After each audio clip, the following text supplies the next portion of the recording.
দেখো রানা, ডাক্তার বলেছে তোমার ভাইয়ার নাকি সমস্যা, এই জন্য আমি মা হতে পারবো না। কিন্তু আমি যে মা ডাক শুনতে চাই। আমি বাবা হিসেবে তোমাকে চাই। তোমার সাথে সবাই আমাকে নিয়ে মজা করে। প্লিজ আমাকে একটু সময় দাও রানা। রানা ভাবির মুখে এমন কথা শুনে ও যেন আসমান থেকে পড়ল। কারণ ওদের সংসারে ভাবি এসছে প্রায় 5 বছর হলো। রানা ভাবিকে ওর মায়ের পেটের বোনের মতো দেখত।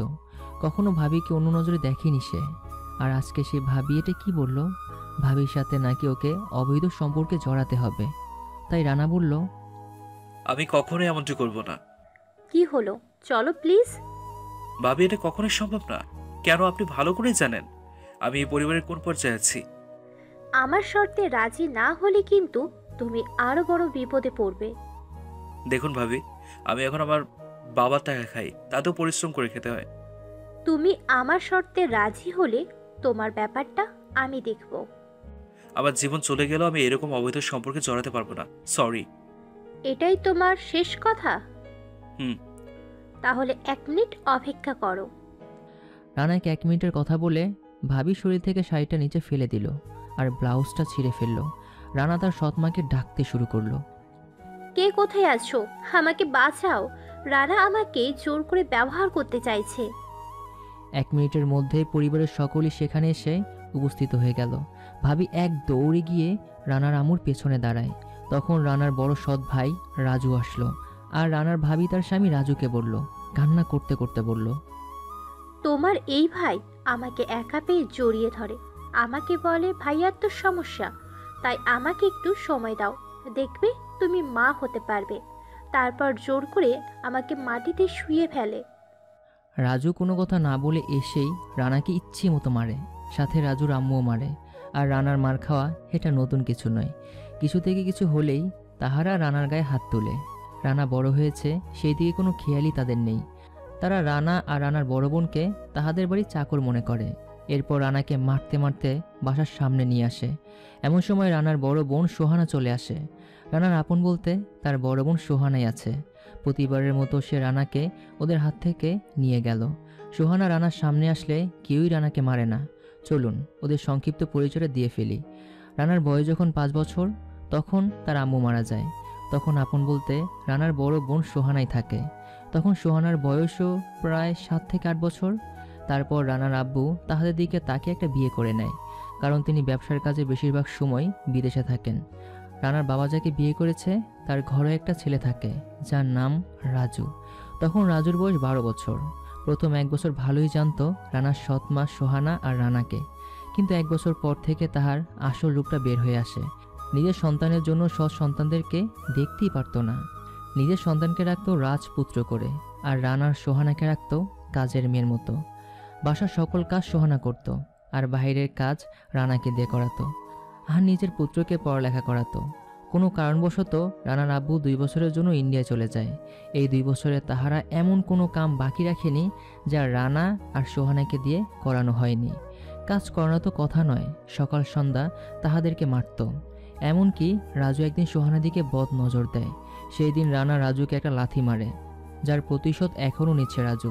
সুযোগ পেলেই রানার গায়ে হাত তুলে। এভাবেই অত্যাচারী ভোগ করে চলেছে তারা। রানার সোহানা এমন এক পর্যায়ে আছে যে কোথাও যেতে পারছে না।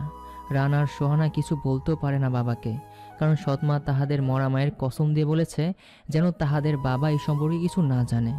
এইভাবে চলতে চলতে আরও 5 বছর চলে গেল। তারপর রাজু রিলেশন করে একটা বিয়ে করে নেয়। রানার আব্বু বছরে হয়তো 4 থেকে 5 দিন বাসায় থাকে, আর সবসময় দেশের বাইরেই থাকে। যাই হোক, 1 বছর অতিবাহিত হওয়ার পর রাজুর স্ত্রী জানতে পারল সে কখনই মা হতে পারবে না। রাজুর একটা সমস্যা আছে। তারপর কয়েক বছর পর রাজুর স্ত্রী রানার দিকে নজর দেয়। তারপর আজকের এই ঘটনা। বর্তমানে রানার বয়স হলো প্রায় 18 বছর, আর সোহানার বয়স 20 থেকে 21 বছর হবে। চল ভাই, ভেতরে চল। তোদের এই বাসায় কোনো জায়গা নেই। তোরা এতটা চরিত্রহীন আগে জানতাম না। বের হও আমাদের বাসা থেকে। মুখে বললে হবে নাকি? ঘাড় ধাক্কা দিয়ে বের করে দে। তারপর রাজু সোহানা আর রানাকে ঘাড় ধাক্কা দিয়ে বাসা থেকে বের করে দিল। চল ভাই, আমরা আর এই অভিশপ্ত বাড়িতে থাকবো না। প্রয়োজনে আমরা মানুষের পাশে কাজ করে খাবো। কিন্তু আপু, এই বাড়িটি তো আমাদের একমাত্র সম্বল, যার দিকে তাকালে মনে হয় আম্মুর দিকে তাকাই, কিন্তু এই বাড়ি ছেড়ে গেলে তো আম্মুকে আর দেখবো না। ভাই, আম্মু আমাদের মনে রয়েছে, সব সময় আম্মুর দোয়া আমাদের উপরে আছে। আবার যেতে মন চায় না আপু। আর কত মার খাবি তুই? আমি যে তোর বোন হই, আমি কিভাবে সহ্য করব? যে বয়সে তোর পড়ালেখা করা দরকার সে বয়সে তুই কাজ করছিস কিসের অভাবে? আব্বু টাকা পয়সা কম আছে নাকি? কিন্তু ভাগ্য নিয়ে আমাদের এই সুখ। সবাই সুখ কপালে নিয়ে আসে না। আমাদের মা মারা যাবার পরেই আমরা দুঃখী। আমাদের কোনো সুখ নেই কপালে।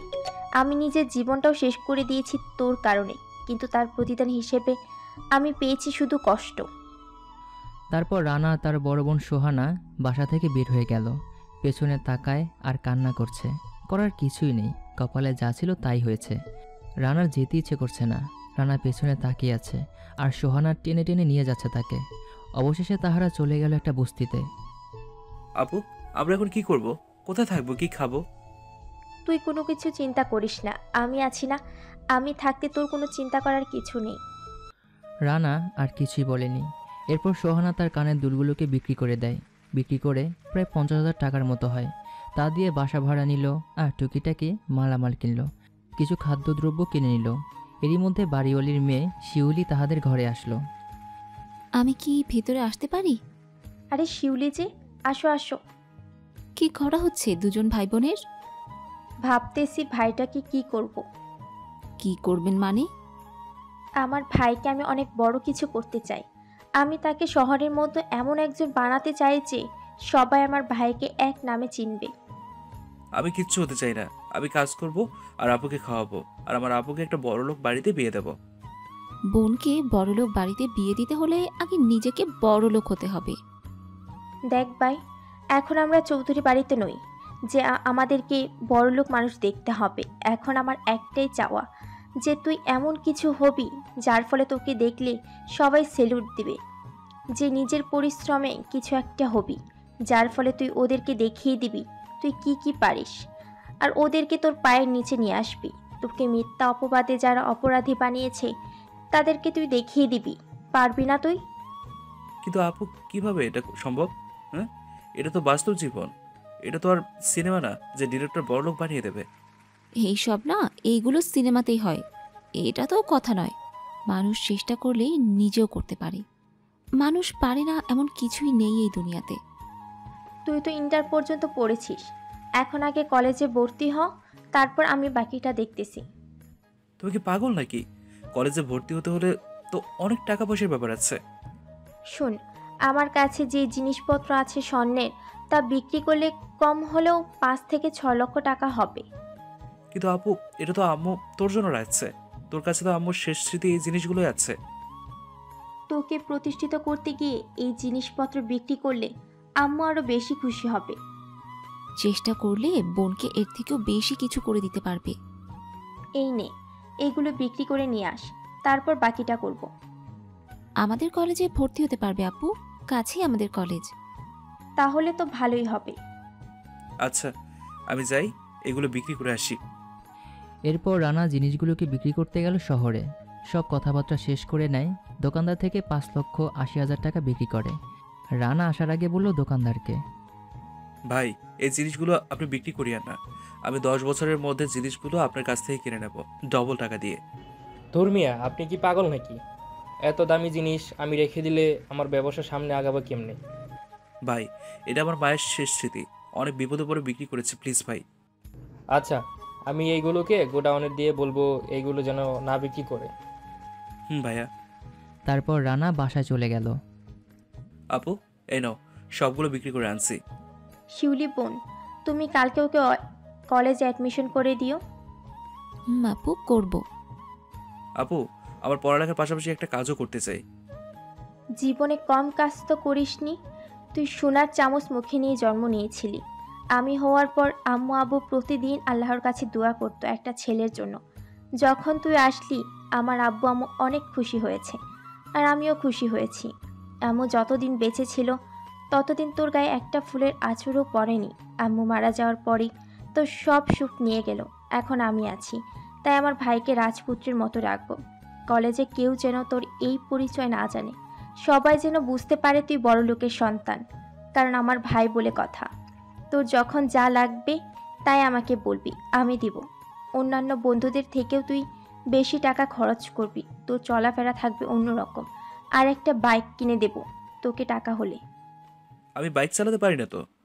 একদম মিথ্যা কথা বলবি না, আমি যা বলছি তাই হবে। আগে আমি শিখে নেই, তারপর না হয় কিনবো। সেই দিন দেখলাম তুই রাজু ভাইয়ার বাইক চালাইছিলি, আর সেই জন্য তোকে মারছিল না? আর আমি ঠিকমতো চালাতে জানি না বলেই মারছে। আচ্ছা তুই এখন ফ্রেশ হয়ে আয় খাবার খেতে। রানা ফ্রেশ হতে গেল। এইদিকে সোহানা শিউলিকে বলছে, শিউলি, আমার জন্য একটা কাজ খুঁজে দিতে পারবে? আপু, কাছে একটা প্রাইমারি স্কুল আছে, সেখানে একজন শিক্ষিকা খুঁজছে। তুমি রাজি থাকলে আমি বাবাকে বলে তোমাকে নিয়ে দিতে পারবো। রাজি না থাকার কি আছে, তুমি আঙ্কেলের সাথে কথা বলো। আচ্ছা আপু। আব্বু, তুমি না তোমার স্কুলের জন্য একজন শিক্ষিকা চেয়েছো? চাইছি তো। পাইছো? একজন পেয়েছি। ও, কে সে? আর বাসা কোথায়? আমাদের বাসায় নতুন ভাড়াটিয়া।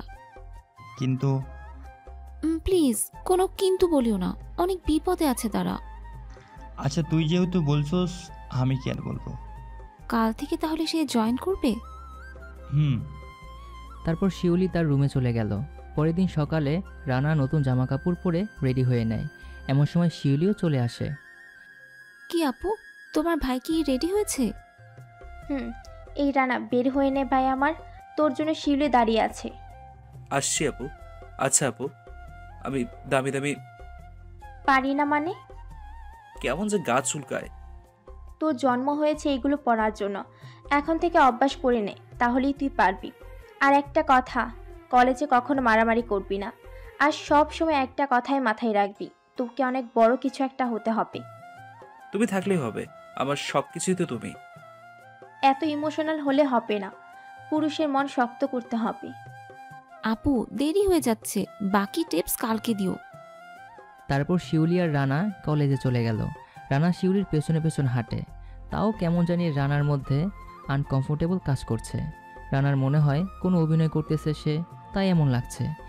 একবার জামার হাতা তুলে আবার বোতাম খুলে, আবার সবগুলো লাগায়। শু জুতা তার কেমন যেন আবর্জনা আবর্জনা লাগে। এক কথায় কেউ দেখলেই বুঝবে যে রানাকে এত দামি জামা কাপড় এই প্রথম পরানো হলো। কি হলো, এমন করছেন কেন? মান সম্মান সব যাবে আমার। আমি এইগুলো পরে হাঁটতে পারছি না।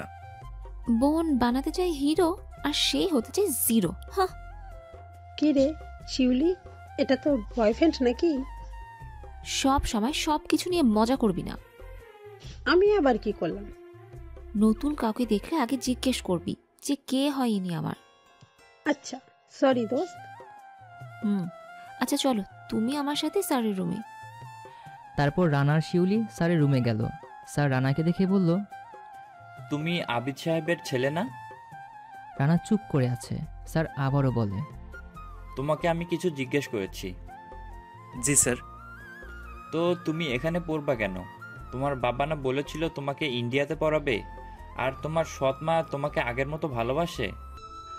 রানা কিছু বলার আগেই চোখে পানি চলে আসে। তারপর অফিস কক্ষ থেকে বের হয়ে যায়। তারপর শিউলি সব কিছু বলে স্যারকে। এরপর স্যার রানাকে ডেকে ভেতরে নিল। সরি, আসলে আমি বুঝতে পারিনি যে তোমার সাথে তারা এমন করবে। তাছাড়া তোমার মুখের দিকেই তো তোমার বাবা তাকিয়ে দ্বিতীয় বিয়ে করেছে। আর তোমার সৎ ভাই মানে রাজু যত রকম মাস্তানি আছে সব কিছু করে। সে গতদিন আগে এই কলেজে এসেও একটা মেয়েকে জোর করে নিয়ে যেতে চাইলো। এখন তুমি আসছো, একটু ভালো হয়েছে। তুমি থাকলে হয়তো আর এইসব করবে না। তাহলে তো ভালোই হলো যে আপনি তাকে ভালো করেই জানেন। একটা অনুরোধ, দয়া করে প্লিজ স্যার, আপনি আমার পরিচয়টা কারোর কাছে দেবেন না। কেন? প্লিজ স্যার, আপনাকে তো সব কিছুই বলছি। আচ্ছা, আজ থেকে ক্লাস শুরু করবা নাকি কাল থেকে? কাল থেকে। এরপর রানা বাসায় চলে আসে কলেজের সব কাজ শেষ করে। কলেজ পছন্দ হয়েছে? কিন্তু কিন্তু কি? স্যার আমাকে ভালো করে চেনেন, কারণ স্যার নাকি বাবার বন্ধু। তার থেকে বড় কথা হলো সেই কলেজে নাকি রাজু এসে মেয়েদেরকে বিরক্ত করে। কি বলিস এইসব? ভাবি এত ভালোবাসে তারপরও সে কিনা? ভাবি ভালোবাসে না ভাইয়াকে, আমি ভালো করে জানি। মানে কি? তুই জানলি কিভাবে? রানা সেই দিনে সব কিছুই বলল সোহানাকে। সব শুনতেই সোহানা রাগ নিয়ে বলে, আমি তখনই বুঝেছি আমার ভাই এতটা খারাপ নয়, নিশ্চয়ই কোনো কারণ আছে। এখন আমি কি সেটাতে যাবো কিনা কলেজে? যাবি না মানে কি? দেখ ভাই, তোকে প্রতিষ্ঠিত হতে হলে অনেক কিছু ত্যাগ করতে হবে, আর অনেক কষ্ট করতে হবে। কষ্টের ফল মিষ্টি হবে ইনশাল্লাহ। স্যার বলল রাজু নাকি গুন্ডা বানিয়ে নিয়ে কলেজে যায়, তাছাড়া সে আমাকে দেখলে হয়তো আবার মারবে। কেন মারবে? আর তোর কি হাত নেই নাকি? এতদিন তাদের সাথে ছিলাম বিদায় মার খেয়েছি, সহ্য করেছি, কিন্তু আর নয়। কারণ এখন তোকে তোরটাই লড়তে হবে, সব দিক থেকে তোকে প্রতিষ্ঠিত হতে হবে। কিন্তু তা কিভাবে সম্ভব? তুই এখন ছোট নস, তুই সব কিছুই বুঝিস, তাই তোর যুদ্ধে তোকেই লড়তে হবে। হাজারো গুন্ডা পান্ডা আনলেও তাদের সাথে লড়ে তুই বিজয় হতে হবে। দিন শেষে যেন আমি শুনতে পাই তুই বিজয় হয়েছিস। আজ থেকে তোর নতুন জীবন শুরু। তোর জীবনে হারছি কিংবা হারবো এমন কোনো ডায়েরির পাতা থাকবে না। আর পিছনের দিকে তাকাবি না, সামনেই চলতে থাকবি। যদিও হেরে যাওয়ার কোনো পাতা থাকে তাহলে তা ছিঁড়ে ফেল, নাহলে পুড়ে ফেল। আচ্ছা, কিন্তু আমার ভয় করে তো। তুই আমার ভাই না? ভয় করলেই ভয়, আর ভয় না করলেই জয়। তাই ভয় না করে সামনে চলতে হবে। আর আসাবুল সাহেবের ক্লাবে 2 টাইমে তুই জিম করবি, অনেক উপকারিতা হবে। তোমাকে পছন্দ করে সেই আশা বলবে নাকি? দেখ ভাই, এখন এইসব বাদ দে, কারণ আমি এখন তার পছন্দের সেই পরিবারে নেই। আপু, টাকা পয়সা বংশ সৌন্দর্য দেখে ভালোবাসা হয় না। আমাকে একটু প্রতিষ্ঠিত হতে দে, আমি তোকে তার কাছে বিয়ে দেবো। কারণ আমার বোন আমার জন্য অনেক কিছুই করেছে, কিন্তু আমি এই ছোট স্বপ্নটা পূরণ করতে বুঝি পারবো না তার। তুইও না, কিসের ভিতরে কি বলিস? আগে তুই নিজেকে প্রতিষ্ঠিত কর, তারপর না হয় সব কিছু। পরের দিন সকালে রানা কলেজে যায়, আর শিউলিও যায় তার সাথে। ক্লাস শেষে শিউলি রানাকে বলল, আচ্ছা, একটা কথা বলবো, কিছু মনে করবেন না তো? আরে না, বলুন, আমি কি মনে করব? আমরা কি বন্ধু হতে পারি?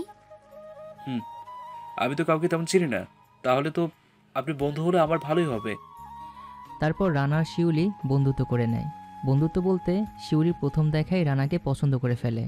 কিন্তু তাহাদের যে অবস্থা, তাহার ব্যাপারে তার পরিবার জানলে কখনই মেনে নেবে না। তাই প্রতিষ্ঠিত হওয়ার অপেক্ষা করছে শিউলি। আর যেন কেউ নিতে না পারে, তাই বন্ধুত্ব করে রাখলো। আর প্রেমের শুরুটা তো বন্ধুত্ব দিয়ে শুরু হয়। এভাবেই চলতে থাকে বেশ কিছুদিন। এরপর একদিন রানা, শিউলি আর ক্লাসের বাকি সবাই ক্লাস করছিল। এমন সময় কোথা থেকে যেন একটা মেয়ে দৌড়ে রানার পাশে এসে বসে পড়ে। ক্লাসের বাকি ছাত্রছাত্রী এবং স্যার সবাই চমকে উঠল, এবং মেয়েটিকে দেখে মনে হচ্ছে অনেক ভয় আছে। এই, তুমি কে আর এখানে কেন? স্যার, আমি জিবা, এ কলেজের স্টুডেন্ট। আমাকে কিছু বকাটে ছেলে তাড়া করছে, তাদের বাজে প্রস্তাবে রাজি হইনি বলে। অপর দিক থেকে বখাটেগুলো এগিয়ে আসছে জেবার দিকে। জেবা গিয়ে রানার পেছনে লুকায়। কলেজের সবাই তাকিয়ে আছে, কেউ দাঁড়িয়ে আছে পথে, কেউ বা ক্লাসে। তখন শিউলি বলল, তোমার প্রথম ধাপ শুরু করে দাও। মানে? আগে ছোটগুলোকে মারতে হয়, তারপর বড়দের মারতে হয়। আপু তোমাকে কি বলেছে মনে নেই বুঝি? অন্যায়ের প্রতি লড়তে বলেছে না? তো কি মানে? তুমি কি বাচ্চা নাকি? হ্যাঁ, এত কথা জিজ্ঞেস করছো কেন? রানা দাঁড়িয়ে যায় ওদের সাথে লড়তে, কিন্তু দাঁড়িয়ে দেখে যে বখাটেগুলোর সামনে রাজু দাঁড়িয়ে আছে, তার বড় সৎ ভাই। সাথে সাথে পকেট থেকে মাস্ক বের করে নেয় আর তাহাদের সামনে গিয়ে দাঁড়ায়। কোথায় যাচ্ছেন বড় ভাই? তোকে সেই কৈফিয়ত দিতে হবে নাকি? সামনে থেকে সরে যা। এটা কলেজ, এখানে পোলাবেন পড়ালেখা করে, মাস্তানি না। তাই আপনার মাস্তানি গিয়ে কলেজের বাইরে দেখান। এখানে কোনো রকম মাস্তানি হবে না। আর তাছাড়া কলেজের কোনো স্টুডেন্টের সাথে তো আরও আগেই না। এই তুই কে রে যে আমাকে বাধা দিস? কারও সাহস নেই আমাকে পথ রোধ করার। আর তুই একটা সামান্য নতুন স্টুডেন্ট হয়ে আমার সাথে লড়তে আসছিস? ভালোই ভালোই বলছিস সরে যা, আর মেয়েটিকে আমার হাতে তুলে দে। মেয়েটি কি কোনো পণ্য নাকি? হ্যাঁ, যে তুই চাইলেই তোকে দিয়ে দেবো আমি? হ্যাঁ, এটা কলেজ, তোকে একবার বলছি না? তুই বের হবি নাকি ঘর ধাক্কা দিয়ে কলেজ থেকে বের করবো? তো সাহস তো কম না যে তুই আমাকে ধাক্কা দিয়ে বের করবি বলছিস? এই তোরা কি দেখিস? এই ছেলেটাকে একটু সম্মান কর। রাজুর বন্ধুরা রানার উপর আক্রমণ করে, আর রানাও তাহাদের সাথে লড়াই করতে শুরু করে দিল। এই প্রথম এই কলেজে রাজুদের সাথে কেউ লড়ছে। সবাই খুব খুশি, রানা সবাইকে মারতেছে, আর তাহারা সবাই চেষ্টা করতেছে রানার মাস্ক খুলতে, কিন্তু সবাই ব্যর্থ হয়ে যাচ্ছে। রানার সাথে কেউ লড়ে উঠতে পারছেই না। হঠাৎ পেছন থেকে রাজু এসে রানার মাথায় একটা বাড়ি মারে, যার ফলে রানা বসে পড়ে। তখনই কলেজের সকল স্টুডেন্ট দৌড়ে আসে রাজুর লোকজনদের কাছে। তাহারা দৌড় দিয়ে পালাতে পারেনি, সবাই কম বেশি মেরেছে রাজুর লোকদেরকে। তারপর সবাই পালিয়ে গেল। এদিকে স্যার, শিউলি, জেবা আরও কয়েকজন মিলে রানাকে কলেজের ভেতরে নিয়ে গেল। নিয়ে গিয়ে মাথার মধ্যে বরফ দিচ্ছে, যাতে করে মাথার ফোলাটা বন্ধ হয়ে যায়। কিছুক্ষণ পর স্যার বলে, আমি জানতাম তুমি আমাদের কলেজের মান সম্মান বাঁচাবে, কারণ আমি তোমাকে প্রথম দেখেই বুঝেছি তুমি পারবে। আজকে তুমি না থাকলে যেবার যে কি অবস্থা হতো আল্লাহই জানেন। আজকে যেবা, কালকে আরও একজন এভাবে, তারা আরও অনেক মেয়ের জীবন নষ্ট করত। আপনাকে ধন্যবাদ দিয়ে আমি ছোট করব না, কারণ আপনি আজকে যা করছেন আমার জন্য আমি তা কখনোই ভুলবো না। আর একটা কথা মনে রাখিয়েন, আজকে কিছু হলেই আমি উপরে আমার বাবার কাছে চলে যেতাম। ওপরে মানে? আমার বাবা আমাকে একা করে মারা গেছেন, আর সেটাই বলছিলাম। ও। এরপর সবাই মিলে কিছু কথা বলে। রানার শিউলি বাসায় চলে গেল। এদিকে রাজু বাসায় যাওয়ার পর, তুমি আর ভালো হবে না? এই বয়সেও মারামারি করতে মন চায়? আল্লাহ জানে কবে তুমি ঠিক হবে। এরই মধ্যে রাজুর আম্মু এসে সেখানে উপস্থিত হয়। কি রে, কি হলো তোর আবার? এই কলেজে একটু মারামারি লাগছিল আর কি। এরই মধ্যে বাসার কলিং বেল বেজে উঠল। দরজা খুলতে দেখলো রাজুর আব্বু আসছে। অন্য সময় দরজা খুলতো রানা কিংবা সোহানা, কিন্তু আজকে রাজু খুলেছে। একটু মন খারাপ হলো, কিন্তু ভাবছে হয়তো কোনো কাজে ব্যস্ত, নয়তো ঘুমায়। কিন্তু ভেতরে ঢোকার পর অনেকক্ষণ হয়ে গেল। রানা সোহানাকে না দেখে তখন জিজ্ঞাসা করলো, ওরা কোথায়? ওরা কারা? সোহানা আর রানা কোথায়? তাহারা বাসা থেকে পালিয়ে গেছে তোমার টাকা পয়সা নিয়ে। মানে কি, কি বলছো এসব? ঠিকই, শুধু এতটুকুই নয়, বরং তোমাদের আদরের ছেলে আমার ছেলের বউয়ের উপর খারাপ নজর দেয় এবং একা পেয়ে ছি ছি ছি। চুপ করো, আমার ছেলে কখনো এমন কাজ করতে পারে না। আমি আমার এক বন্ধুর কাছে শুনেছি তোমরা আমার ছেলে আর মেয়েকে বাড়ির কাজের লোক হিসেবে ব্যবহার করতে। আমার ছেলেকে পড়তে দিতে না, ঠিক মতো খেতেও দিতে না। তারপর আবার আমার ছেলের নামে মিথ্যা অপবাদ দিতে একটু লজ্জাও করে না তোমার? তুমি ভালো করেই জানো যে আমি তাহাদের মুখের দিকে তাকিয়ে তোমাকে বিয়ে করেছিলাম। আমি সিদ্ধান্ত নিয়েছি আমি আর ব্যবসা করব না। আমি সব কিছু রানার হাতে তুলে দিব আর আমি একটু রেস্ট নিব। তাই সত্যি করে বলো, আমার ছেলে মেয়ে কোথায়? তুমি রেস্ট নিবা ভালো কথা, তোমার সবকিছু দেখাশোনা করার জন্য তো আমার ছেলে রাজুই আছে, তাই না? রানাকে আর দরকার নেই। তাছাড়া রানার চরিত্রের সমস্যা, টাকা পয়সা পেলে কত মেয়ের জীবন নষ্ট করবে কে জানে। চুপ, আর একটা কথা বলবে না আমার ছেলের সম্পর্কে। তোমার এই ছেলেকে আমি আর আমার ব্যবসা দিব? কি করে ভাবলি? তোমার এই ছেলের চরিত্রের সমস্যা, বিয়ে করার পরও সে কলেজে গিয়ে মেয়েদেরকেও বিরক্ত করে, গাঁজা খায়, বাজে আড্ডা দেয়। এই শহরে যত খারাপ কাজ আছে সব কিছুর সাথে তোমার এই ছেলে জড়িত। আমি আমার সব কিছু রানাকে দিব। সে আমার মান সম্মান সব রাখবে। সে অনেক বড় কিছু হবে। আগামী একদিনের মধ্যে তুমি আমার ছেলে মেয়েকে আমার কাছে এনে দিবে। তা না হলে তুমি তোমার ছেলে এবং বউকে নিয়ে আমার বাসা থেকে বের হয়ে যাবে, আর সাথে তালাক পেপারে সাইন করে নিয়ে যাবে। কারণ আমি আমার যেই ছেলে মেয়ের জন্য তোমাকে বিয়ে করেছি, যদি সেই ছেলে মেয়েই না পায় তাহলে তোমাকে দিয়ে আমি কি করব? এটা বলি রাজুর আব্বু ভেতরে চলে গেল। তখন রাজু এসে বলে, এখন কি করবো আম্মু? কি আর করবি? যদি আমাদেরকে বের করে দেয় তাহলে 1 টাকাও পাবো না, আর রানাদেরকে যদি আনি তাহলেও টাকা পাবো না। কারণ সবকিছু যদি তার নামে লিখে দেয় তাহলে আমাদেরকে সে বের করে দেবে। তাহলে এক কাজ করো, আব্বুকে মেরে ফেলো, তাহলে উত্তর অধিকারী হিসেবে তোমরা দুজনেই সবকিছু পাবে। কি বলো এইসব? তোমার মাথা ঠিক আছে? আব্বুকে হত্যা করলে আম্মুর কি হবে? বৌমা ঠিকই বলেছে রাজু, টাকা পয়সা হলে সবই হবে। তুই তো আছিস আমার ছেলে, এক কাজ কর, আজকে রাতে তোর বন্ধু বান্ধবকে নিয়ে এসে তোর আব্বুকে মেরে ফেল, তাহলেই সবকিছু সমাধান হয়ে যাবে।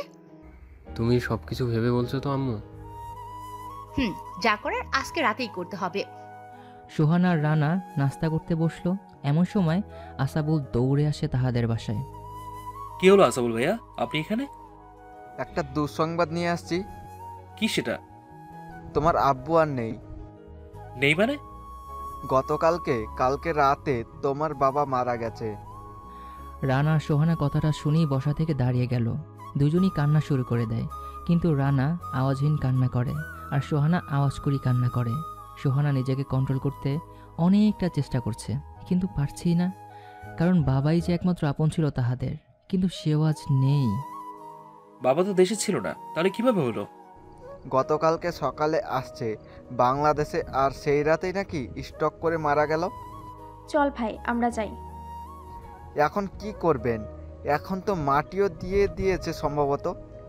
আমাদেরকেও জানানোর প্রয়োজন মনে করলো না? জানি না।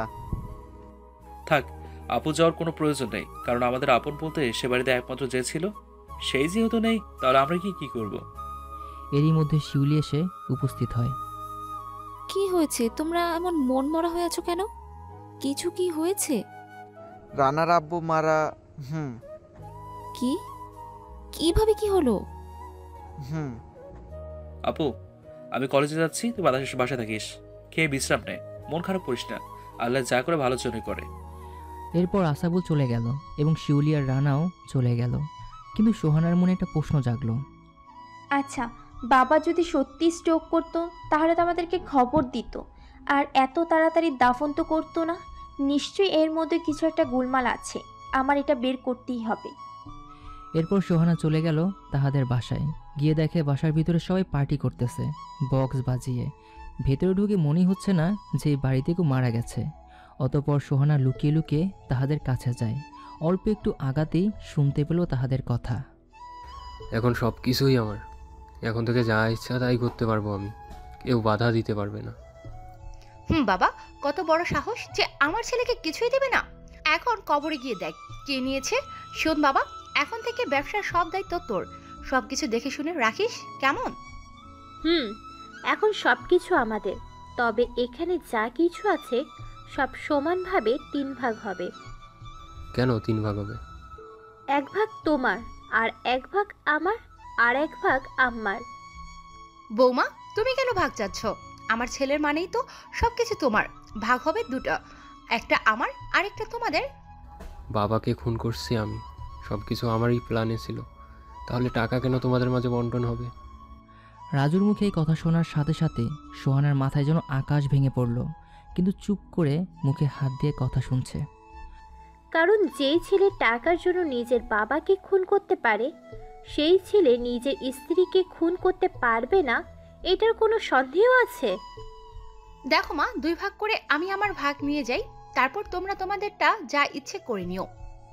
চুপ, একদম চুপ। এই বুড়ি, তুই ভাবলি কি করে যে তোকে আমি এই সম্পদের ভাগ দিব? একটা কথা বলবি না, তাহলে তোকে আমি রাস্তায় নামিয়ে দেব।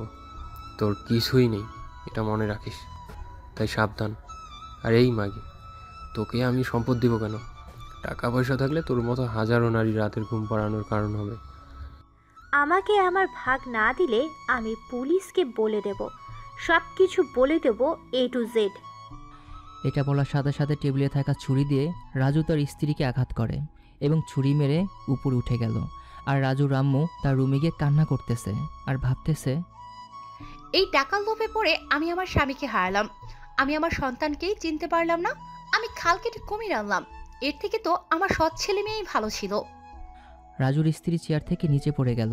সোহানার সাথে সাথে তাহাকে অনেক কষ্টে বাসা থেকে বের করে একটা হাসপাতালে নিয়ে যায়। এদিকে শিউলি আর রানা কলেজে ঢুকতেই পেছন থেকে একটা ডাক আসে। এই যে মিস্টার, শুনছেন আপনি? রানা পেছনে ফিরে দেখে জেবা। জি বলুন। আমরা কি পরিচিত হতে পারি? জি। আমি জেবা, আপনার ক্লাসেই পড়ি। গত পরশু ভর্তি হয়েছিলাম। এতদিন বিদেশে ছিলাম, দীর্ঘ 7-8 বছর পর বাংলাদেশে আসছি, কারণ আর ভালো লাগে না বিদেশে। আর কালকে আসতে না আসতেই গুন্ডাদের পাল্লায় পড়ে গেলাম। আপনি না থাকলে কালকে যে কি হতো আল্লাহই ভালো জানেন। আল্লাহ যা করে বান্দার ভালোর জন্যই করে। আপনি না আসলে তো আমি আজকে জিন্দা লাশ হয়ে থাকতাম। আচ্ছা, আপনাকে একটা কথা বলবো, কিছু মনে করবেন না তো? না, বলুন, আমি কি মনে করব? দেখুন, আমি কোনো কথা লুকিয়ে রাখতে পারি না, আর আমি মনের কথা মনে বেশিক্ষণ রাখতে পারি না। আমার একটাই চাওয়া ছিল, এমন একজনকে জীবনসঙ্গী করব যে কিনা সব দিক থেকে আমাকে চাইবে আর সাহায্য করবে, কিন্তু আজ পর্যন্ত এমন কাউকে পেলাম না। তাই কোনো রিলেশনও করিনি। তো এইগুলো আমাকে বলছেন কেন? আপনাকে বলার কারণ হলো কালকে প্রথম আপনাকে দেখেই আমি ভালোবেসে ফেলেছি। এখন আপনি একটু অবাক হবেন যে একদিনে ভালোবাসা হয় কিভাবে। সেটার উত্তরও আমি দিচ্ছি। ভালোবাসতে সময়ের প্রয়োজন হয় না, আর বেশি দিনের দরকার নেই। মনের মতো কেউ হলে প্রথম দেখাতেই হয়ে যায়। আমি আরও কিছুদিন পরে বলতে পারতাম, কিন্তু বলিনি, কারণ আপনি যদি অন্য কারোর হয়ে যান। তাই আর কালকে সারা রাত আমি আপনাকে নিয়ে ভাবতে ভাবতে আমি একটুও ঘুমাতে পারিনি। প্লিজ আমার ভালোবাসা গ্রহণ করুন আপনি। উড়ে এসে জুড়ে বসেছে। কালকে দেখি পছন্দ হয়েছে আর আজকে প্রপোজ। লজ্জা শরম একটু নেই। এটা মেয়ে নাকি লজ্জাহীন কোনো গাছ? ওই কুত্তা, তুই যদি অ্যাকসেপ্ট করিস না তাহলে তোর সাথে আমার আর কোনো কথা নেই। দেখুন, আপনি আমাকে ভালো করে চেনেন না, জানেন না। আর যেই ভালোবাসা যত তাড়াতাড়ি হয় সেই ভালোবাসা তত তাড়াতাড়ি নষ্ট হয়ে যায়। আমি এত কিছু বুঝি না, আমি শুধু আপনাকে চাই। এখন অ্যাকসেপ্ট না করলে আমি নিজেকে শেষ করে দেবো। এটা কোন ধরনের পাগলামি? হ্যাঁ, আপনার পছন্দ হলে তো হবে না। আমারও তো পছন্দ অপছন্দ বলে একটা কথা আছে, তাই না? আমাকে তো একটু ভাবতে দেবেন, তাই না? জেবার কিছু না বলে চলে গেল হন হন করে। একদম ঠিক করেছো তুমি। অপরদিকে রাজুর হঠাৎ তার স্ত্রীর কথা মনে পড়ল। তাড়াতাড়ি নিচে আসে। নিচে এসে দেখে তার স্ত্রী নেই। সাথে সাথে মনে ভয় কাজ করলো, কারণ সে যদি পুলিশকে বলে দেয় তাহলে তো সব কিছুই শেষ হয়ে যাবে। সে তার বন্ধুদের কাছে কল দিল। শোন, তোর ভাবি সব কিছু পুলিশকে নাকি বলে দিবে বলছে। তাই রাগের মাথায় মেরে ফেলতে চেয়েছি, কিন্তু মারিনি। তাই হয়তো কোনো হাসপাতালে আছে। আজকে রাতের মধ্যেই তাকে খুঁজে দুনিয়া থেকে সরিয়ে দিবি। সে যদি বেঁচে যায় আর পুলিশকে সব কিছু বলে দেয় তাহলে আমরা শেষ। আমাদের আর কোনো উপায় থাকবে না বাঁচার জন্য। আগামী 24 ঘন্টার মধ্যে তার লাশের সংবাদ আপনি পাবেন। এটা আমাদের উপর ছেড়ে দিন। এরপর তাহারা খুঁজতে থাকে। এইদিকে সোহানা একটা মেডিসিন আনতে নিচে নামে। অল্প একটু নামতে দেখলো রাজুর বন্ধুরা লোকজন নিয়ে হাসপাতালের দিকে আসছে। সোহানা সব কিছু বুঝে গেল। দৌড়ে আসে রাজুর স্ত্রী কেবিনের সামনে। তাড়াতাড়ি এক নার্সের থেকে মোবাইল নিয়ে শিউলিকে কল দিল। হ্যালো শিউলি, আমি তোমার সোহানা আপু বলছি। রানাকে বলো তো পপুলার হসপিটালে 5 মিনিটের মধ্যে চলে আসতে। কিন্তু কেন? সময় নেই এত কিছু বলার। এটা বলে সোহানা কলটাকে কেটে দিল। তারপর শিউলি রানাকে বলার সাথে সাথেই রানা কলেজ থেকে একটা বাইক নিয়ে বিদ্যুতের গতিতে পপুলার হসপিটালে গিয়ে পৌঁছায়। অন্যদিকে শিউলি জেবাকে বলে, তুমি রানার পিছনে ঘোরাঘুরি করা বন্ধ করো, কারণ আমি রানাকে ভালোবাসি। সে তো আমাকে বলেনি যে সে আমাকে ভালোবাসে। তাছাড়া আমার ভালোবাসা এত সস্তাও না যে কেউ চাইলে দিয়ে দেব।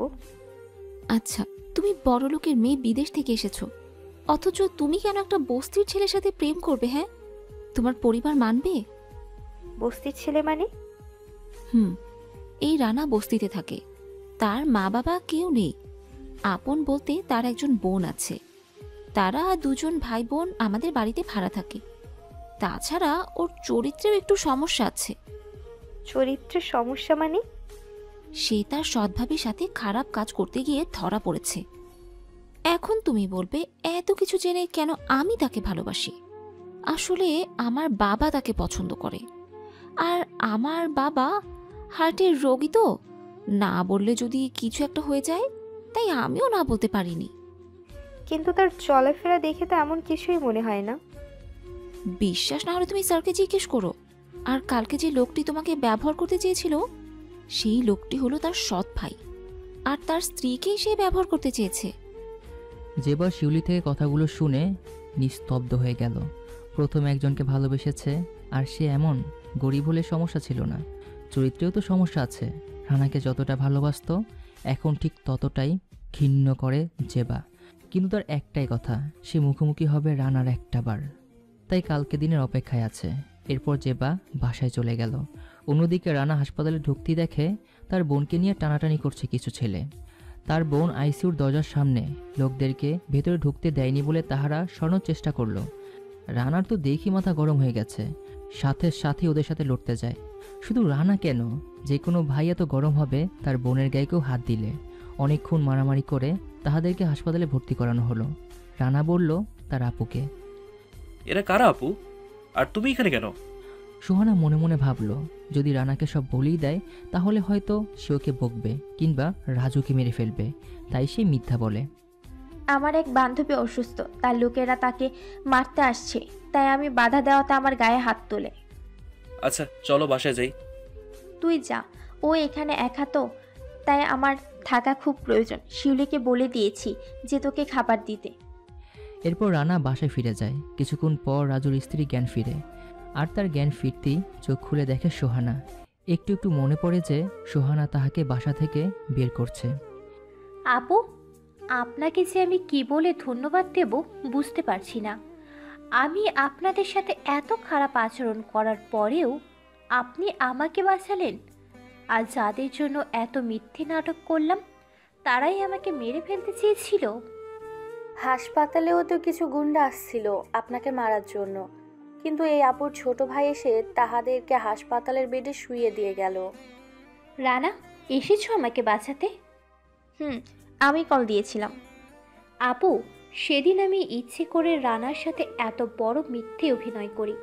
সেদিন রাজু বলেছে আমি যদি রানা আর তোমাকে তাদের বাসা থেকে বের করতে না পারি তাহলে আমাকে বের করে দেবে, তাই। আর তোমার বাবা তো মরেনি, তাহাকে। আমি সব শুনেছি তোমাদের কথা। তোমরা তিনজন মিলে আমাদের ভাই বোনের জীবনটা নষ্ট করেছ, আর আমার বাবার জীবনটাই শেষ করে দিলে। আপু, আমি আজ থেকে তোমার একজন ছোট্ট বোন, প্লিজ তুমি আমাকে ক্ষমা করে দাও। আর আপু, তোমার মোবাইলটা একটু আমায় দাও, বাসায় কথা বলবো। আমার তো মোবাইল না, তবে এই নার্সেরটা দিয়ে আমি কথা বলেছি। তোমার মোবাইলটা একটু দাও। হ্যালো, কি রে, কই তুই? মাত্রই বাসায় আসছি, মাথাটা অনেক গরম আছে। আমি হাসপাতালে ভর্তি আছি, আমাকে রাজু মারতে চেয়েছে। তুই একটু হাসপাতালে আয়, ঠিকানা আমি মেসেজ করে দিচ্ছি, তুই মানুষদেরকে বলে এই ঠিকানায় চলে আসিস। কার সাথে কথা বলেছিলে? আমার ছোট বোন জেবা 3 দিন হলো দেশে আসছে। সে নাকি আর বিদেশে পড়বে না, এখন থেকে দেশে পড়বে। আর আমার বিয়ের সময়ও দেশে আসতে পারেনি, এমনকি আজ পর্যন্ত রাজুকেও দেখেনি সে, আর জীবনেও দেখবে না। ও ভালো। এদিকে রানা বাসায় যেতেই শিউলি বলল, ওই মেয়েটা কিন্তু সুন্দর আছে, তোমার সাথে ভালোই মানাবে, রাজি হয়ে যাও। বিদেশি মাইয়া, আর আমার মনে হয় সে সত্যিই তোমাকে ভালোবাসে। আর এখনকার সময় এইরকম ভালোবাসার মানুষ পাওয়া খুবই কষ্টের। তুমি রাজি হয়ে যাও, তারপর না হয় সময় নিবে, এরপর বিয়ে করবে। তুমিও বলছো তাহলে? আচ্ছা, তাহলে কালকেই আমি প্রপোজ করব, কিন্তু তুমি আপুকে কিছু বলিও না প্লিজ। আচ্ছা, আমি কিছু বলবো না। এদিকে জেবা হাসপাতালে চলে আসলো। কি রে, তোর এই অবস্থা কেন? আর ইনি কে? এরপর রাজুর স্ত্রী সব বলল জেবাকে। জেবা শুনে নিস্তব্ধ হয়ে গেল, কারণ সে অনেক আশা নিয়ে আসছে যে এবার দুলাভাইকে সাথে নিয়ে ঘুরতে যাবে, আড্ডা হবে, ইত্যাদি ইত্যাদি। কিন্তু সে কিনে এতটা খারাপ। অন্যদিকে রাজুর লোকজন রাজুকে রানার ছবি পাঠিয়ে দেয় হাসপাতাল থেকে, আর সব কিছু বলে দেয়। কিন্তু রাজু তো ছবি দেখেই চিনে ফেলে। এর জন্য আজকে আমার এত সমস্যার সম্মুখীন হতে হলো। এই রানাকে মেরে ফেলবো আমি। তার ঠিকানা দে আমায়। তার ঠিকানা দিল। পরের দিন সকালে রানা কলেজে যেতেই জেবার সাথে দেখা হয়। তখনই জেবাকে বলে, এই যে শুনছেন? বলুন। আমি আপনাকে থামুন। এটা বলার সাথে সাথে পেছন থেকে এসে রাজু রানার গায়ে লাথি মারে। রানা একটু দূরে গিয়ে পড়ে যায়। তুই আমার স্ত্রীর সাথে খারাপ কাজ করতে গিয়ে ধরা খেয়েছিস, তারপর তোকে আর তোর বোনকে বাসা থেকে ত্যায্য করে সবাই। আর তোর এত বড় সাহস হয় কি করে যে তুই আমার লোকদের গায়ে হাত তুলিস? রানা, এটা কলেজ, এটা তোমার বাবার বাড়ি নয়। কলেজ মনে করে তুমি তোমার কাজে এগিয়ে যাও। এরপরই শুরু হয় মারামারি। এরই মধ্যে জেবা রাজুর কয়েকটা ছবি তুলে নেয়। অনেকক্ষণ মারামারি করার পর পুলিশ এসে রাজু ও তার লোকজনকে ধরে নিয়ে যায়। এরপর রানা জেবার কাছে যায়। রানা কিছু বলার আগেই জেবা বলে, আপনি কি বলবেন সেটা আমি বুঝতে পারছি, কিন্তু আমি গতকালকে না জেনে আপনার ব্যাপারে আপনাকে এত কিছু বলেছি। আর একটা কথা, আমি আপনার মতো চরিত্রহীন লোককে জীবনসঙ্গী করব ভাবলেন কি করে? যার কাছে কিনা তার নিজের ভাবিও নিরাপদ নয়, সেখানে অন্য মেয়েরা কিভাবে নিরাপদ থাকবে? আর থাকেন বস্তিতে, আর চলাফেরা করেন বিশিষ্ট শিল্পপতিদের ছেলেদের মতো। লজ্জা করেন আপনার? এরকম মিথ্যা চলাফেরা করতে? জেবার কথাগুলো শুনে রানার চোখে পানি চলে আসে, কিন্তু শিউলি এটা আশা করেনি। এরপর জেবা চলে যেতে লাগলো। তখনই রানার চোখের পানিগুলো মুছে বলে ওঠে। শুনুন মিস, জেবা দাঁড়িয়ে যায়। আপনি বড়লোকের মেয়ে, সেটা আমি কালকেই আপনাকে বলেছি। তাছাড়া আমি কোনো চরিত্রহীন নই। একসময় সত্যিটা আপনিও জানবেন, তখন কিন্তু খুবই আফসোস করবেন। আর আমি গরিব বলে আজকে যেই কথাগুলো বলছিলেন, হয়তো একদিন এর থেকে বেশি কিছু আপনি শুনবেন। আর আমি গতকালকে বলেছিলাম যে যে সম্পর্ক যত তাড়াতাড়ি হয় সেটা তত তাড়াতাড়ি নষ্ট হয়, ঠিক এটাই হয়েছে। আর একটা কথা, আজ থেকে আপনি নামক কেউ একজন আমাকে পছন্দ করতো সেটা আমি ভুলেই গেছি। আজ থেকে আমি আপনাকে চিনি না, আর চিনতে চাইও না। তুই কি চিনবি আমায়? আমি তো তোকে আর চিনব না, কারণ আমি আর তোর এই মুখ দেখতে চাই না। আচ্ছা, আসতে পারেন এবার আপনি। এরপর দুজনই দুই দিকে চলে গেল। রানা তার বাসায় আর জেবা তার বাসায়। জেবা বাসায় যদি তার আপু কল দেয় যে হাসপাতালে যেতে, জেবা হাসপাতালে যায়। তখন জেবার আপু জিজ্ঞেস করে, কি রে, তোর মন খারাপ কেন? আর বলিও না, প্রথম দিন কলেজে যেতেই একটা গুন্ডা পিছু নিয়েছে। তখন একটা ছেলে গুন্ডাদের হাত থেকে বাঁচিয়েছে আমায়। আজকে আবার ওই গুন্ডাগুলো ওই ছেলেকে মারতে এসেছে। তার থেকে বড় কষ্টের বিষয় হলো, সেই ছেলেটাকে আমি ভালো মনে করেছিলাম, কিন্তু এখন শুনতেছি সেটা নাকি চরিত্রে সমস্যা আছে। সে নাকি তার ভাবিকে ব্যবহার করতে চেয়েছে। আর তার ভাবির স্বামী, তার ভাই হলো গুন্ডাটা, যে কিনা তার ভাবিকে ব্যবহার করতে গিয়ে ধরা খেয়ে বাসা থেকে বেরিয়ে আসছে। জেবার মুখে কথাগুলো শুনে সোহানা আর জেবার আপু একটু অবাকই হয়ে গেল, কারণ পুরো ঘটনাটা তাহাদের সাথে মিলে যায়। ছেলেটা কিংবা গুন্ডার কারোর ছবি আছে তোর কাছে? গুন্ডাটার ছবি আছে। এরপর জেবা রাজুর ছবিটা দেখায়। এই ছবি দেখে সোহানা আর জেবার আপু চুপ হয়ে আছে। কি হলো, তোমরা যে হঠাৎ চুপ হয়ে গেলে? এই গুন্ডাটি হলো তোমার বোনের স্বামী, আর যেই ছেলেটি তোমাকে বাঁচিয়েছে সে হলো আমার আপন ছোট ভাই। আর ছেলেটি যেই মেয়ে মানে তার ভাবিকে ব্যবহার করতে চেয়েছিল, সেই মেয়েটি হলো তোমার বোন। আর একটা কথা, সে তোমার বোনকেও আমার মতো আপন বোনের নজরে দেখত। আর সে তোমার বোনের সাথে খারাপ কিছু করেনি, সেটা ছিল সাজানো একটা নাটক মাত্র, যা পরিস্থিতির শিকার হয়ে করতে হয়েছে। কথাগুলো শুনে জেবা অনেক অবাক হয়ে গেল, কারণ জেবা রানাকে যেভাবে অপমান করেছে সে অনুযায়ী সে তার সামনে যাওয়ারও মুখ নেই। আচ্ছা, তুমি তোমার বোনকে নিয়ে বাসায় চলে যাও, আর কাউকে বলো না যে তোমার বোন বেঁচে আছে। আর বাকিটা আমি রানাকে বলবো সব কিছু। আচ্ছা আপু, আমি রানার সাথে একটু দেখা করতে চাই, ওর কাছে আমি ক্ষমা চাইবো। আগে তুমি সুস্থ হও, তারপর দেখা যাবে সব কিছু। আমি যে অন্যায় করেছি মনে হয় না তো আমাকে ক্ষমা করবে। আমার ভাইকে আমি এমন শিক্ষা দিইনি যে কেউ ক্ষমা চাইলে ক্ষমা করবে না। আপু, আমিও যে তোমার ভাইয়ার সাথে অনেক বড় অন্যায় করে ফেলেছি। তুমি আবার কি করছো? আমি যা করেছি সেটা বলার কথা নেই। কেন, বলো আমায়। না থাক আপু, সময় হলে বলবো আমি তোমাকে। এরপর সোহানা বাসায় চলে গেল। গিয়ে দেখে রানা মন খারাপ করে বসে আছে। কি হলো ভাই, তোর মন খারাপ যে? কিছু হয়েছে নাকি? আপু, আমার দোষ নেই, তাহলে কেন আমি দোষী? মানে? আমাদের কলেজে একটা নতুন মেয়ে আসছে, আসতে না আসতে এই গুন্ডাদের কবলে পড়ে। তারপর আমি তাহাকে বাঁচাই, আর সেই গুন্ডু হলো রাজু ভাইয়া। সেটা তোমাকে বলছি। সেই মেয়েটা গতকালকে আমাকে প্রপোজ করেছে, আমি কিছু বলিনি। তারপর আজকে আমাকে ডেকে নিয়ে ইচ্ছে মতো অপমান করেছে। আমি গরিব তাই, আর আমি নাকি আমার ভাবিকে সবকিছু বলেছে। কষ্টটা তখনই লাগে যখন মিথ্যা অপবাদ শুনতে হয়। আরে এটা নিয়ে মন খারাপ করলে হবে নাকি? তুই না আমার ভাই, আমার ভাইকে এত সিম্পল বিষয় নিয়ে মন খারাপ থাকলে কি আর নিজেকে প্রতিষ্ঠিত করতে পারবে? তোর তো এত কিছু দেখার টাইম নেই, সব সময় নিজেকে প্রতিষ্ঠিত হওয়ার চিন্তা করতে হবে। এদিকে জেবা নিজেকে অপরাধী মনে করে, খুব কষ্ট পাচ্ছে। দু বোনই রানার কাছে এখন অপরাধী। তবে জেবারটা থেকে তার বড় বোনেরটা একটু বেশি, তাই দু বোনের কথায় কিভাবে এটা সমাধান করা যায়। এক কাজ করি, আমরা পুরো ব্যাপারটা থানায় জানিয়ে দিই, আর রানার বাবার সব সম্পদগুলো রানার নামে করে দিলেই হয়তো রানা আমাদেরকে ক্ষমা করবে। সেটা তোমাকে করবে, কিন্তু আমি কি করব? তুমি ক্ষমা চাইলেই করে দেবে, কারণ রানাকে আমি ভালো করেই চিনি, সে অনেক নরম মনের মানুষ। এরপর দুজনই দুজনের রুমে চলে গেল। অপরদিকে সোহানা সব কিছুই রানাকে বলে দিয়েছে, রানা তো এখন আগুনের মতো চলছে, কারণ তার বাবাকে হত্যা করেছে। তাই সে কিছু বলার আগেই সোহানা কসম দিয়েছে যে সে যেন এখন কিচ্ছুটা না করে, সময় বুঝে কাজ করতে হবে। অপরদিকে রাজুর স্ত্রী আর জেবা থানায় গিয়ে সব কিছুই শেয়ার করে দেয়, যার ফলে পুলিশ রাজুকে খুঁজতে থাকে আর রাজু পালিয়ে যায়। 5 দিন পালিয়ে থাকে। এরই মধ্যে একজন উকিল আসে রানার বস্তিতে। এখানে রানা সাহেবকে? সে আবার সাহেব হলো কবে? রাফসান সাহেবের একমাত্র সন্তান রানা সাহেব না? তারা এক ভাই এক বোন, তারা তো ওই ঘরেই থাকে। এরপর উকিল তাহাদের বাসায় যায়। উকিল পুরাতন পরিচিত থাকায় সোহানার তাকে চিনতে কষ্ট হয়নি। উকিল আবার সোহানা রাজুকে অনেক ভালোবাসত, কারণ তাহারা ছিল নম্র আর ভদ্র।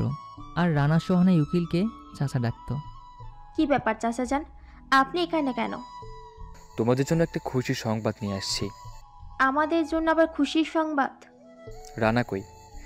রানা তো কলেজে গেছে। তোমার আব্বু বিদেশ থেকে আসার পর আমাকে একদিন ডেকে নিয়ে গেল। উকিল সাহেব, আমি খবর পেয়েছি রানা সোহানাকে এরা ষড়যন্ত্র করে বাসা থেকে বের করে দিয়েছে এবং সব কিছুই আমাকে রাজু স্ত্রী বলে দিয়েছে। তাই আমার সব সম্পদ রানা সোহানার নামে লিখে দিতে চাই, কিন্তু ওরা যেন না জানে, কারণ ওরা কখন কি করে ফেলে আমি জানি না। একে অপরে কখনোই আলাদা হবে না, আর তাহারা দুজনেই আমার নাম সম্মানের সাথে বাঁচিয়ে রাখবে। আর আমার ব্যবসাও ভালো করে সামলাতে পারবে রানা, কারণ তার মাথার উপরে মায়ের মতো একজন বোন আছে। আপনি কাগজপত্র ঠিক করুন, আমি সব কিছু তাহাদের নামে লিখে দেব। জি স্যার, আমিও আপনাকে এটাই বলতে চেয়েছিলাম, কিন্তু আমার মনে হয় এই সব কিছু রানার নামে লিখে দিলে হবে, কারণ রানার সব কিছু সোহানাকে দিয়ে দিবে।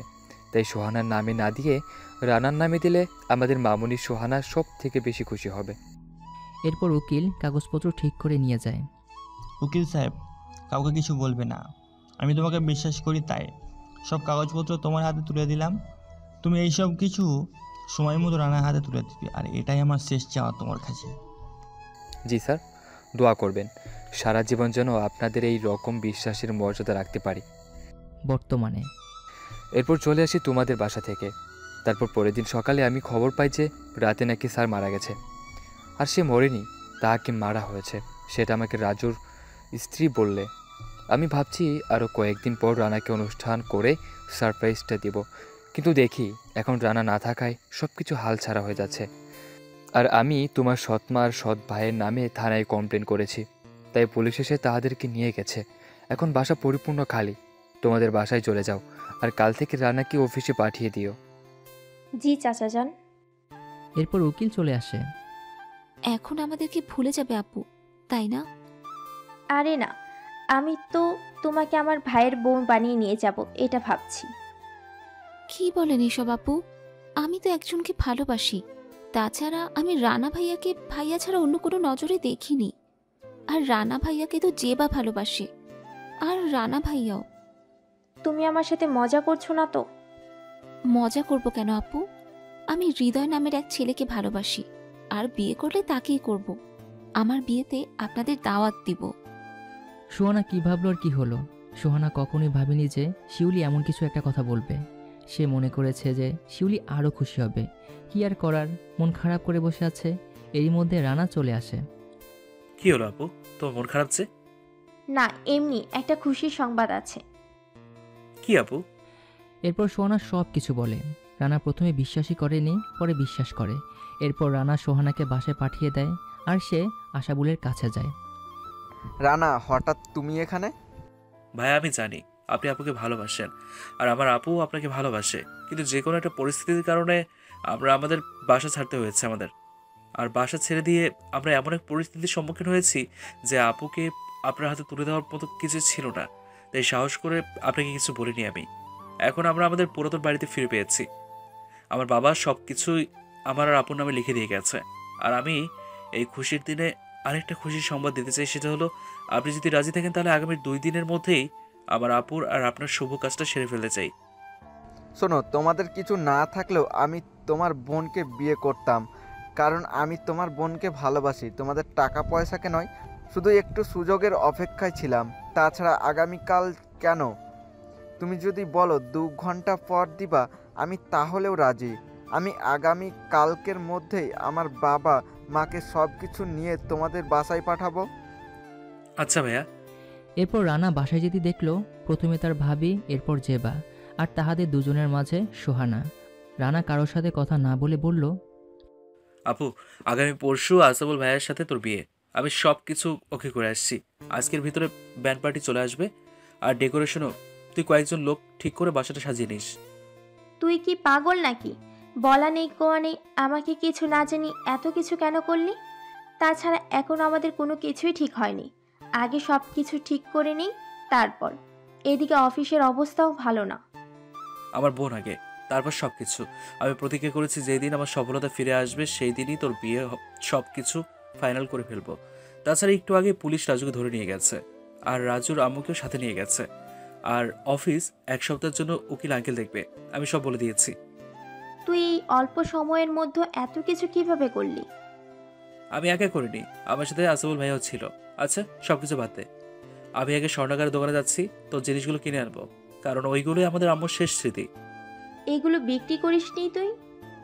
না, তার কাছে সময় নিয়েছি যে আমি কিনে নেব। সে বলেছে চেষ্টা করবে। এরই মধ্যে রাজুর স্ত্রী এসে রানার পায়ে পড়ে যায়। ভাইয়া প্লিজ, আমাকে তুমি ক্ষমা করে দাও। আমি আমার শ্বশুর, শাশুড়ি, স্বামী সব কিছু ত্যাগ করেছি শুধু ওই ভুলটুকুরই জন্য। আমাকে ক্ষমা করে দাও প্লিজ। আমি আপনাকে অনেক আগে ক্ষমা করে দিয়েছি। আমি কাউকে মাফ না করে থাকতে পারি না। আপনি আজ থেকে আমাদের বাসায় থাকবেন, আর আমি চেষ্টা করবো আপনার স্বামীকে ফিরিয়ে আনতে, কারণ আমি চাই না আপনার বাকি জীবনটা নষ্ট হয়ে যায়। আর যতদিন না আপনার স্বামী না ফিরছে ততদিন আপনি আমাদের বাসায় থাকবেন। আর আপনি চাইলে আপনার বড়লোক বিদেশি চরিত্রবান বোনকেও রাখতে পারবেন। এটা বলি রানা বাসা থেকে বের হয়ে গেল। এদিকে জেবা দাঁড়িয়ে আছে, মনে হচ্ছে এখনই কান্না করে দিবে, কারণ রানার কথাগুলো কলিজায় গিয়ে লাগছে। তাছাড়া জেবা কি করবে বুঝতেও পারছে না। এরই মধ্যে সোহানা বলল, তুমি চিন্তা করো না, আমি আছি তো। আমার ভাইকে আমি ভালো করেই চিনি। এখন মেজাজ অনেক গরম, ঠান্ডা হলে তোমার কথা সব বুঝিয়ে বলবো। তার আগে বললে কোনো লাভ হবে না। আর আমি চেষ্টা করব তোমাকে আমার ভাইয়ের বউ করে নিতে। শিউলি আমাকে সব বলেছে, আর শিউলি ওর ব্যাপারে তোমাকে সব মিথ্যা বলেছে। তাছাড়া শিউলি হৃদয় নামক একটা ছেলেকে ভালোবাসে, আমার ভাইকে না। সত্যি আপু? সত্যি।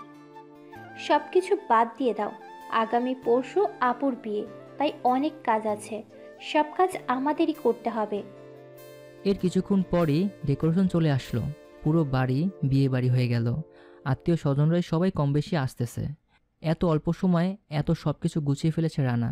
অনেক টাকা নষ্ট করেছে, কারণ তার আপন বলতে একমাত্র তার বোনই।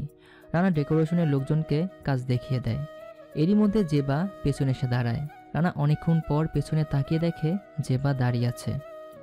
কিছু কথা ছিল তোমার সাথে। বলুন। একটু একা বলতে চাই। আচ্ছা আসছি, আপনি কি ছাদ দাঁড়ান। জেবা ছাদে গিয়ে অপেক্ষা করে। রানা ওদেরকে কাজ দেখিয়ে দিচ্ছে।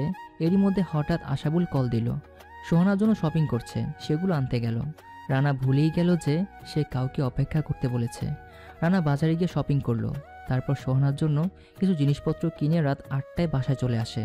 সারাদিন অনেক কাজ করেছে, তাই একটু ছাদে গেল হাওয়া খাওয়ার জন্য। গিয়ে দেখে যে জেবা এক কোণে বসে বসে মশার কামড় খাচ্ছে আর মশা মারছে। অন্ধকারে মুখ দেখা যায়নি, তাই রানা বলল, কে ওখানে? আসছো তুমি? আপনি এখানে কেন? তুমি তো এখানে অপেক্ষা করতে বলছো। উফস, আমি তো ভুলেই গেছিলাম। তা সারা সারাদিন অপেক্ষা করছিলেন কেন? আমি যদি না আসতাম? 1 মাস না আসলেও আমি 1 মাসে অপেক্ষা করতাম। মানে কি এসব পাগলামে? মানে কি? দেখো, আমি সত্যি তোমাকে ভালোবাসি। সেই দিন পুরো ঘটনার সব কিছুই একটা ভুলের কারণে হয়েছে। আর আমি যেই অন্যায় করেছি তার শাস্তি আমাকে দাও, আর আমাকে ক্ষমা করে দাও। আমি আর পারছি না নিজেকে ক্ষমা করতে। আমি কিছু মনে করিনি, আমি আগেই ক্ষমা করে দিয়েছি। আর ভালোবাসা? সেটা আমাকে দিয়ে হবে না। আমাকে ভালো না বাসলে আমি এখানেই থাকবো। তাতে আমার কি? এটা বলে রানা চলে গেল নিচে। এদিকে জেবা দাঁড়িয়ে আছে ছাদে। কি করবে সে বুঝতেই পারছে না। অনেক বড় ছাদ, ভয়ও লাগে। প্রায় রাত 11টা বেজে গেল। হঠাৎ সোহানা আর রাজুর বউ রানার রুমে আসলো। এই রানা, সকাল থেকে জেবাকে কোথাও পাচ্ছি না। আমরা মনে করছিলাম তোর সাথে হয়তো, কিন্তু এখনো বাসায় ফিরিনি সে। সে আবার একা থাকতে পারে না, ভয় পায় বেশি, বিদেশে বড় হয়েছে তো তাই। আচ্ছা, তোমরা রুমে যাও, আমি দেখতেছি। এরপর রানা ছাদে গেল, গিয়ে দেখে জেবা এক কোণে গুজু হয়ে বসে আছে। রানা গিয়ে পেছনে হাত দিতেই জেবা উঠে রানাকে জড়িয়ে ধরে কান্না করে দেয়। আমি মানছি আমি ভুল করছি, তার জন্য তো আমি ক্ষমা চাইছি। তারপরও কেন তুমি আমাকে এখানে রেখে চলে গেছো? আমি অনেক ভয় পেয়ে গিয়েছি, হয়তো আর 5 মিনিট থাকলে মরে যেতাম। রানা কি করবে বুঝতেই পারছে না। জেবা কান্না করতে করতে রানার পুরো বাহুক ভিজিয়ে দিয়েছে। আচ্ছা চলো, সবাই তোমায় খুঁজতেছে। ভালোবাসো আমাকে? হুম, ভালোবাসি। এবার চলো নিচে। আমি বিশ্বাস করি না, তুমি মিথ্যা বলছো আমাকে নিচে নেওয়ার জন্য। সত্যি ভালোবাসি। তাহলে একটা আদর দাও আর আমাকে কোলে করে নিয়ে যাও। তারপর রানা জেবার কপালে আলতো করে একটা কিস করলো আর জেবাকে কোলে তুলে নিয়ে গেল তার রুমে।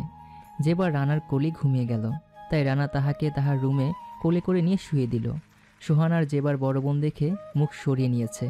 রানা আনমনে জেবার মায়াবী ওই চেহারার দিকে তাকিয়ে আছে। উফ, কি সুন্দর লাগছে, একদম ঘুমন্ত পড়ি আমার পাখিটা। এটা বলে আলতো করে একটা চুমু দিয়ে শুয়ে দিল। পরের দিন সকালবেলা সবাই বিয়ের কাজ নিয়ে ব্যস্ত হয়ে পড়ে, কারণ আজকে সোহানার গায়ে হলুদ। রানা কাট করে অনেকগুলো মানুষকে দাওয়াত দেয়, রানার পরিচিত এবং তার বাবার পরিচিত। আজকে আত্মীয় স্বজনের আস্তে আস্তে আসা শুরু করে দেয়। এদিকে জেবা নিজের ঘরেই বসে আছে এবং রানাকেও খুঁজতেছে, কিন্তু কোথাও দেখতেছে না। হঠাৎ নজর পড়ল জানালা দিকে। জানালা দিয়ে দেখলো নিচে রান্নার কাজে লোকদেরকে হেল্প করতেছে। তখনই জেবা জানালার কাছে এসে দাঁড়িয়ে নিজে নিজে বলে, ইস, কি সুন্দর লাগছে আমার কলিজাটাকে। মন চাইছে এখনই গিয়ে জড়িয়ে ধরি, কিন্তু কি আর করার, এত মানুষের সামনে জড়িয়ে ধরলে মানুষ কি ভাববে? তাছাড়া যেই রাগী মানুষ। এরই মধ্যে জেবার পেছনে তার বড় বোন এসে হাজির হয়েছে। কি রে, তুই এখনো রেডি হসনি? কখন হবি? একটু পর তো সোহানার গায়ে হলুদ, সেখানে ডান্স করবি না? রানার তো ভ্যান পার্টি আনছে গান এবং নাচার জন্য, তুইও কি নাচবি? আরে না, আমি নাচলে তোমার দেবর মেরে ফেলবে আমাকে। তাছাড়া যেমন আছে তেমনই ভালো। এরপর পার্লার থেকে মেরে এসে সোহানাকে সাজিয়ে দেয়। আজকে সোহানাকে অনেক সুন্দর লাগছে, লাগবেই না বা কেন, আগে থেকে সোহানা অনেক সুন্দরী। তাছাড়া আজকে তো আরও সাজিয়েছে, একদম দেখতে মাশাআল্লাহ লাগছে। পার্লারের মেয়েরা সাজিয়ে গুছিয়ে স্টেজে উঠিয়ে দেয়, তারপর গায়ে হলুদের কাজ সম্পূর্ণ করে ফেলে। রাতে রানা রুমে যাওয়ার সময় জেবা হঠাৎ করে শার্টের কলার টান দিয়ে নিজের রুমে নিয়ে গেল এবং দরজা বন্ধ করে ফেলল। কি হলো, দরজা বন্ধ করলে কেন? সারাদিনে আমাকে একটু সময় দাওনি কেন? আমাকে সময় দেওয়ার কথা বুঝি মনে থাকে না? তুমি দেখো না ব্যস্ত আছি। তাই বলে একটু সময় দিবা না? আগে আপুর কাজটা শেষ করি, তারপর তোমাকে সারা জীবনের জন্য সময় দেব। এখন আমার যেতে হবে, কেউ দেখলে অন্য কিছু মনে করবে। তাছাড়া পুরো বাড়িতে মেয়ে বানাচ্ছে। এটা বলে রানা দরজা খুলে বের হয়ে পড়ে। পরের দিন আজকে সোহানার বিয়ে, তাই ছেলেপক্ষের লোকজন আসতে শুরু করে দিয়েছে। অবশেষে সোহানার বিয়ের কাজ সম্পূর্ণ হলো। সোহানা রানাকে জড়িয়ে ধরে কান্না করছে। তোর মতো ভাই যেন সব মেয়েরা একটা একটা পায়, তোর মতো সন্তান যেন প্রত্যেক মা জন্ম দেয়, আর তোর মতো ভালোবাসার মানুষ যেসব মেয়ের কপালে থাকে। আমি ধন্য তোকে এতটুকু করতে পেরে। তোকে ছাড়া আমি থাকতে পারবো না রে ভাই। তোকে কত ভালোবাসি সেটা বলে বোঝাতে পারবো না। সব বোনেরও ডায়েরিতে একটা ভাই থাকে, কিন্তু যত কিছুই থাকুক না কেন, বিয়ের পর ওই ডায়েরিটাই পুড়ে ফেলতে হয়, কারণ নতুন ডায়েরির পাতা শুরু হয়। কিন্তু আমার নতুন ডায়েরির শুরুটাও তোকে দিয়েই করব, কারণ তোকে ছাড়া আমি শূন্য। তোর মতো ভাই যেন সবার হয়। সোহানা কান্না করতে করতে কথাগুলো বলে। এরপর জেবাকে ডাক দেয়। জেবাকে তার হাতে তুলে দিয়ে বলে, আজ থেকেও আমাদের পরিবারের একজন। আগামী মাসের মধ্যে ওকে বিয়ে করবি, আর ওকে কষ্ট দিস না। তোকে অনেক ভালোবাসে, আর সারা জীবন এই হাত ধরে রাখিস। এইটাই আমার শেষ চাওয়া তোর কাছে। এটা বলেই সোহানা গাড়িতে উঠে গেল, আর গাড়ি চলে গেল আশাবুলের বাড়ির সামনে। রানা আর জেবা ভেতরে চলে গেল। সমাপ্ত। আশা করছি গল্পটি আপনাদের কাছে খুবই সুন্দর এবং ইন্টারেস্টিং লেগেছে। যদি সত্যি সুন্দর এবং ইন্টারেস্টিং লেগে থাকে তাহলে অবশ্যই আমাদের সাথে সবসময় থাকতে হবে, এবং আরও বেশি বেশি করে এরকম নতুন নতুন সুন্দর সুন্দর গল্প পেতে হলে আমাদের এই চ্যানেলটিকে সাবস্ক্রাইব করতে হবে এবং আমাদের এই পরিবারটাকে অনেক বড় একটা পরিবারে রূপান্তরিত করতে হবে। সবাই ভালো থাকবেন, সুস্থ থাকবেন, আমাদের সাথেই থাকবেন।